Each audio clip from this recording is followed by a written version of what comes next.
तो आज हम FI BCom semester 2 subject economics के चैप्टर नंबर 9 के most important short question answer को समझेंगे और याद करने की कोशिश करेंगे।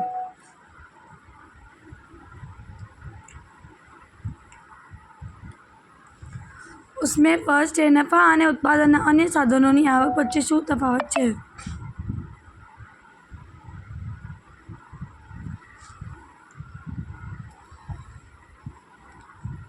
અને ઉત્પાદનના અન્ય સાધનોની આવક વચ્ચે શું તફાવત છે? नफा અને ઉત્પાદનના અન્ય સાધનો। उत्पादन के साधन में कौन से आते हैं? मूड़ी, श्रम, नाणा, ये उत्पादन के साधन है ना। और साधनों की आवक वच्चे शो तफावत है, तो हमें तफावत देखना है। नफा અને ઉત્પાદનના અન્ય સાધનોની આવક વચ્ચેનો નીચેના તફાવત છે।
उत्पादन अन्य साधनों की आवक हमेशा शून्य करता વધારે હોય છે।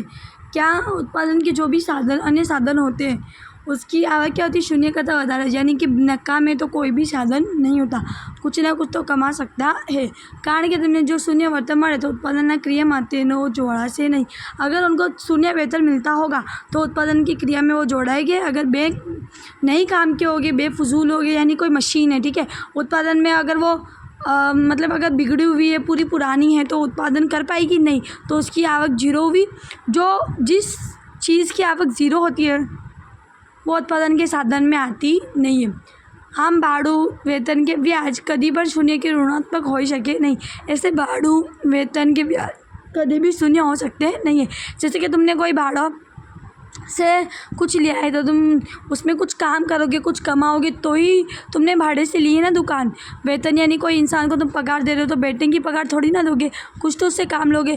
या फिर तुमने पैसे लिए ब्याज पे, तो कुछ काम से तुमने पैसे लियोगे ना ब्याज पे, बेफजूल तो लियो नहीं होगे। तो ऋणात्मक यानी कि माइनस में, माइनस यानी कि खोट में तो कभी नहीं होता, और आवक भी कभी भी शून्य होती नहीं है, एक से ऊपर होती है।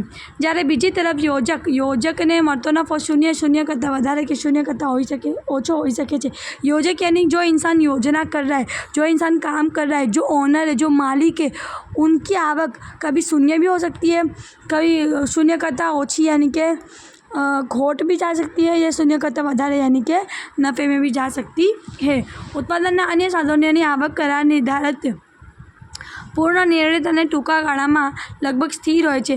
उत्पादन अन्य साधनों, जो अन्य साधन है उत्पादक के, उसकी आवक निर्धारित यानी नक्की करेली पहले से, पूर्ण निर्णित यानी पूर्ण यानी पहले से, निर्णित यानी नक्की करेली, टूका गाड़ा में यानी छोटे गाड़े में, लगभग स्थिर હોય છે यानी 6 महीने में लगभग क्या होती है? स्थिर। यानी एकी होती है। જ્યારે શુદ્ધ નફો પૂર્ણ નિર્ણિત કે સ્થિર હોતો નથી, जबकि नफ़ो टूके गाड़े में भी मतलब पूर्ण निर्मित या स्थिर यानी कि एक जैसा होता नहीं है। कभी हमने ज़्यादा नफ़ा कमाया, कभी कम नफ़ा आया, ऐसा होता है। नफ़ो एक बिनकरारी अनिश्चित अनिश्चित आवक अस्थिर आवक से नफ़ा जो है धंधे का वो कभी भी न करारी, कोई करार में तुम लिख के नहीं दे सकते कि 3 लाख का नफ़ा होगा, 5 लाख का होगा, कभी कम भी हो जाए ज़्यादा भी हो जाए। अनिश्चित यानी निश्चित नहीं है, या अस्थिर यानी कि अस्थिर रहता है, कभी ज़्यादा कभी कम, स्थिर नहीं होता। उत्पादनના અન્ય સાધનોની તુલનામાં નફો પ્રમાણમાં વધારે વૃદ્ધિ હંસ અનુભવે છે। उत्पादनના अन्य साधनों की तुलना में नफ़ो प्रमाण यानी कि उत्पादन के अन्य साधन की आवक तो क्या होती है, शून्य से ऊपर ही होती है, लेकिन नफ़े क्या होता है, वृद्धि। नफ़ों में क्या होता है, कभी कभार प्रमाण में वृद्धि, दो प्रमाण यानी कि 2% कभी ज़्यादा नफ़ा हो गया, कभी 10%, कभी 20%, ऐसे अनुभव होता है। जैसे तुम्हारा अनुभव बढ़ेगा, जैसे तुम्हारा एक्सपीरियंस बढ़ेगा, वैसे तुम्हारा धंधा भी आगे बढ़ेगा और तुम्हारा नफ़ा भी आगे बढ़ेगा। એટલે કે ભાડું વેતન અને વ્યાજમાં વધઘટનું પ્રમાણ ઓછું હોય છે। इसलिए भाड़ू, कोई भाड़ा है, तुम किसी को भाड़ा दे रहे हो तो ये महीने 10,000 दे रहे हो तो दूसरे महीने 20,000 दोगे, नहीं।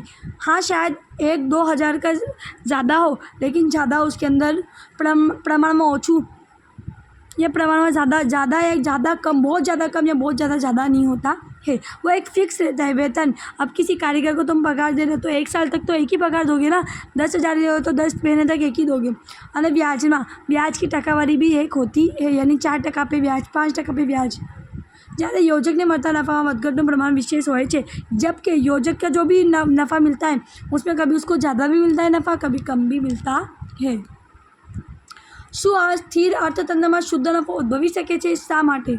स्थिर अर्थतंत्र, जो अर्थतंत्र क्या है, स्थिर। ऐसा तो कोई हो ही नहीं सकता कि अर्थतंत्र स्थिर है, क्योंकि मार्केट में कभी फुगाव आते ही, कभी तेज़ी आती है, कभी मंदी आती है। स्थिर तो कभी मार्केट होता नहीं है। अर्थतंत्र यानी मार्केट। प्रोफेसर क्लार्कના મત મુજબ स्थिर अर्थतंत्र में शुद्ध नफ़ा उद्भवतो नहीं। स्थिर अर्थतंत्र में शुद्ध नफ़ा यानी कि तुम बोल नहीं सकते कि पक्का मेरा इतने पैसे का नफ़ा हुआ है, क्योंकि कितने खर्चे भी होते हैं। तो तुम क्या नफ़े में से जो भी आवक हुई उसमें से खर्चे माइनस करते तो तुम्हें नफ़े मिलता है ना, तो कभी भी ऐसा उद्भव होता नहीं है। कारण કે આ પ્રકારના અર્થતંત્રમાં અર્થકારણમાં ગ્રાહકની વર્તણૂક અને ઉત્પાદન પદ્ધતિમાં ફેરફાર નહીં હોવાથી, क्योंकि ग्राहक की वर्तणूक, ग्राहक भी क्या करता है, एक ही चीज़ को पसंद करता है, फेरफार नहीं करता। जैसे कि कोलगेट, हमारे मम्मी पापा भी कोलगेट यूज़ करते थे और हम भी कोलगेट यूज़ करते, तो ग्राहक की वर्तणूक उसमें बदली नहीं। उत्पादन पद्धति, कोलगेट बनाने की रीत बदली नहीं, वही रीत चल रही है।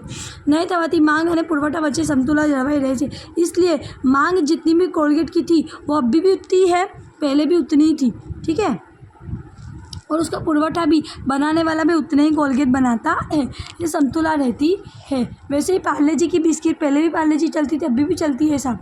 અને હરીફાઈના પરિબળો એ રીતે કામ કરતા હોય છે કે વસ્તુની કિંમત અને ઉત્પાદન ખર્ચ સરખા થઈ શકે। અને हरीफाई के जो परिबल होते हैं, जैसे कि एडवर्टाइजमेंट खर्चा, मार्केट का खर्चा, लाइट बिल मार्केट में, वो सब भी परिबल कैसे होते हैं, ऐसे ही रहते हैं जिससे वस्तु की कीमत और उत्पादन खर्च भी क्या रहे, सेम। वस्तु की कीमत जो है 10 रुपये और उत्पादन खर्च भी 10 रुपये रहे। આમ સ્થિર સમાજમાં યોજકનું જે મહત્ત્વનું કાર્ય છે તે ઉત્પાદન અને ભાવ અંગેના નિર્ણય લેવાનું અને તેણે કરવાનું રહેતું નથી। इसलिए स्थिर समाज में, जहाँ समाज क्या है, स्थिर, उनकी जिसकी पसंद, जो समाज की पसंद बार बार बदलती नहीं है, उसमें योजक यानी योजना करने वाला मालिक महत्वનું कार्य, उसका महत्व यानी ज़रूरी काम क्या है, उत्पादन करना और भाव नक्की करना, ठीक है। आ प्रकारना अर्थतंत्રમાં तो उत्पादनની બાબતમાં मात्र देखरेखનું कार्य ज करવું પડે છે।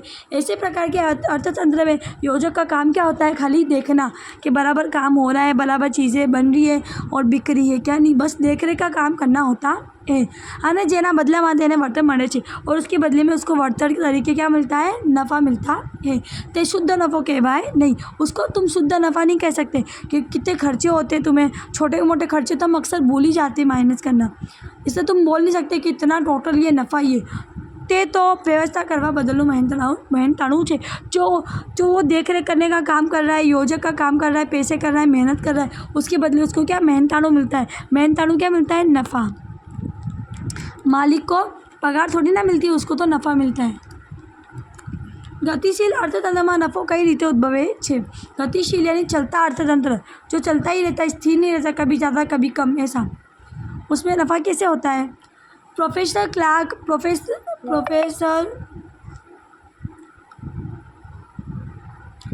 ક્લાર્કના મત મુજબ ગતિशील अर्थतंत्र तथा फेरफार ने લીધે योजक ने नफ़ो મળે છે। गतिशील अर्थतंत्र में क्या होता है? कभी फेरफार होता है, कभी कोई चीज़ें तुम्हें सस्ती मिल जाती है, कभी कोई चीज़ महंगी मिलती है। इससे तुम्हारी कभी उत्पादन खर्च ज़्यादा हो जाता है, कभी कम, कभी तुम्हें भाड़ा कम देना पड़ता है, कभी ज़्यादा। इसकी वजह से तुम्हारा नफ़ा क्या होता है? बदलता रहता है। योजक का नफ़ा મળે છે, फेरफार होते रहता है। આ ફેરફારો મુખ્ય બે પ્રકારના હોય છે। इसमें फेरफार दो प्रकार के होते हैं। पहले बाह्य फेरफार यानी बाहरी फेरफार, जिसमें આ ફેરફાર બધા જ ઉદ્યોગોને તેમજ ઉદ્યોગમાં આવેલા બધા જ એકમોને સામાન્ય રીતે અસર કરે છે। ये फेरफार सारे उद्योग को सही सेम प्रमाण में असर करता है, किसी को कम किसी को ज़्यादा नहीं, सबको सेम ही पड़ता है। जैसे कि एडवोकेट का काम समझो, अब कोई कायदा आ गया सरकार की तरफ से, तो वो कायदा सबको ही लागू पड़ेगा ना। अब उसकी भलाई, उसकी अच्छाई, जो भी भलाई होगी सारे एडवोकेट को लागू पड़ेगी। किसी को वो कायदा कोई फ़ायदा या नुकसान थोड़ी ना देगा, सबको सेम तरीके से असर होगा। हाँ, फेरफार योजक नहीं लावतो, परंतु बाह्य परिबळ लावे छे। ये फेरफार योजक नहीं लाता, खुद इंसान नहीं लाता, खुद मालिक नहीं लाता, ये बाह्य परिबळ लाते है। जेम के फुगावो कौन लाता है? ये इंसान मालिक, ये धंधे के मालिक खुद लाते हैं? नहीं, वो तो खुद से ही आता है, अपने आप ही फुगावा आता है। अथवा मंदीનું સર્જન, या मंदी आती है मार्केट में, कोई लाता थोड़ी है ये मंदी, ये तो खुद से ही आती है, बाहर से आती है। रिजर्व बैंक ऑफ इंडिया की वजह से आती है। आरबीआई जो है ना, जब हमारे राज्य सरकार पैसे कम डालती है मार्केट में तो मंदी आ जाती है, और ज़्यादा डालती है तो फुगावा हो जाता है।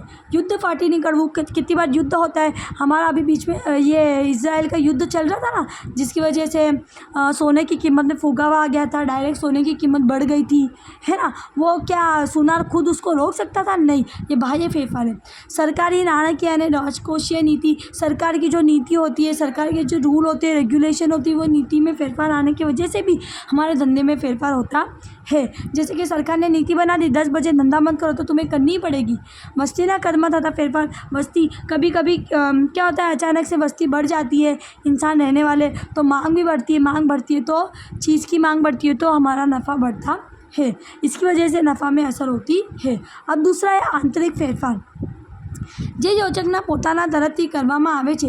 इसमें क्या होता है? आंतरिक फेरफार योजक खुद करता है, मालिक खुद करता है। जेम के उत्पादन नवी पद्धति, जेम के मालिक ने क्या सोचा कि पहले हम पुरानी पद्धति यूज़ करते थे, अब हम नवी पद्धति यूज़ करेंगे, हम टेक्नोलॉजी यूज़ करेंगे, ठीक है। वेचाण और जाहिर नवी नीति पद्धति, वेचाण की नीति यानी कि अब तुम जो बेचने वाले थे पहले वो अभण थे, अब तुम बेचने वाले जो सेल्समैन ला रहे हो वो पढ़े लिखे ला रहे हो। जाहिरात की नवी पद्धति, जाहिरात देने के लिए तुमने सोचा कि मैं अब, पहले हम खाली न्यूज़पेपर में एडवर्टाइज देते थे, अब है ना टीवी में भी देंगे। नवा बाजार, तुमने नवा बाजार शोध लिया जहाँ तुम बेचाण करोगे। नई वस्तु उत्पादन, या फिर तुम जो पुरानी वस्तु उत्पादन करते थे अब नवी करने लग गए। गुणवत्ता વધારો, सुधारो वगैरह, गुणवत्ता क्वालिटी में तुमने अच्छा कर दिया।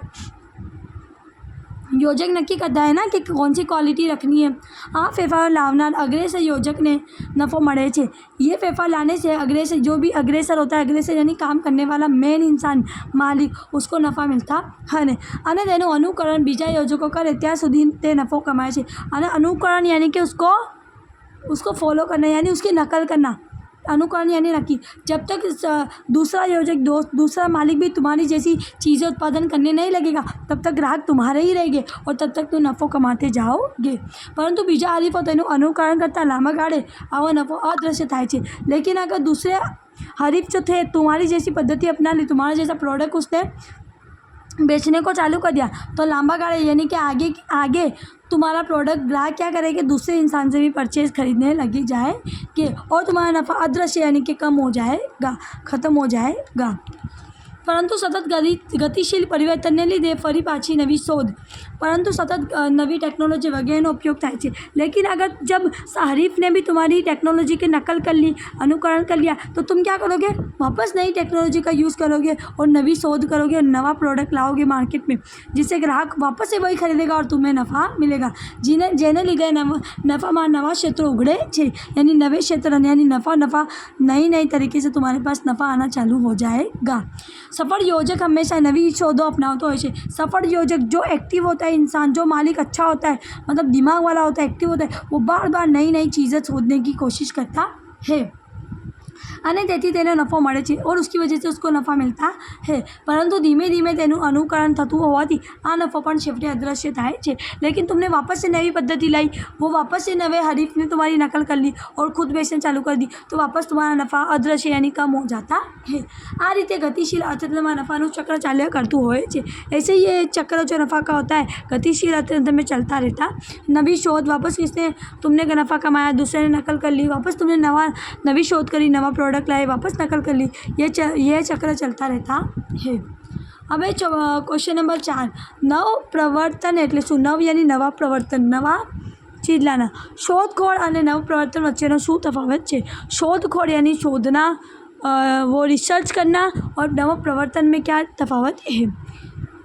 रिसर्च सुना है ना कि दवाई की रिसर्च कर रहे, वो नव प्रवर्तमान એટલે नवा उत्पादन विधिની शोध, नवा उत्पादन पद्धति की शोध. नव प्रवर्तन यानी कि नई तरीके से तुम्हें उत्पादन करना है, जिससे तुम्हारा उत्पादन खर्च कम हो और नफ़ा ज़्यादा हो, और उत्पादन प्रक्रिया में तेनो अमल करवो. और जो पद्धति तुमने ढूंढी है उसको क्या करना है? अमल करना है, उत्पादन प्रक्रिया में अपनानी है. अब तुमने ऐसी प्रक्रिया की शोध करी, ऐसी रीत की शोध करी जिससे कम से कम तुम्हारा नुकसान होगा.